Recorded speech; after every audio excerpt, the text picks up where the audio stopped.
Okay, I was reading the news this morning. This is going to be non-election related, and I thought this was just a good thing to bring up.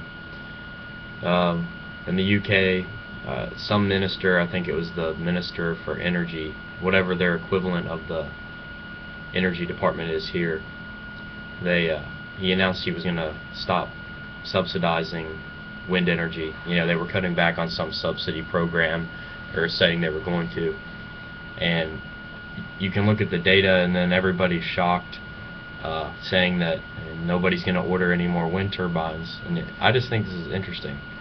You can go look, I want you to Google, if you are paying attention to this, you can Google wind production tax credit drop off, and you can get some nice data. They have this, here in the US we have this thing called the wind production tax credit. We have several wind credits, but I think this one is the dumbest of them all.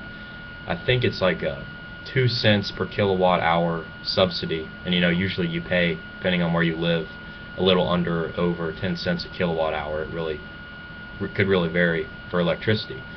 They pay them for 2 cents a kilowatt hour for every wind, wind produced kilowatt hour. It has to be wind produced. And every time this tax credit expires, you can look and you can see there's a massive drop off in wind generating capacity. So it just proves that the wind industry is all fake. Everyone's saying, oh, it's about ready to go mainstream, it's got market potential, and they say this every time, and every time they fail to renew the tax credit, the industry just goes bust. Nobody produces any more turbines or wind power at all. And it looks like the same thing is going on in the UK, and the environmental people over there are losing their heads. I'm reading some really nasty articles now.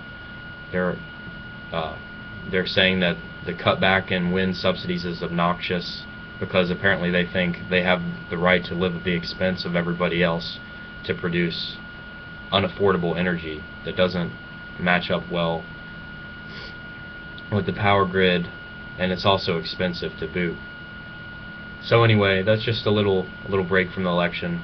Make sure you take a look. I'll post up an article link, or you can just Google, here's a good one, you can Google United Kingdom government causes wind farm investment freeze. Just Google that, you can get the article yourself, and I'll also post up the link.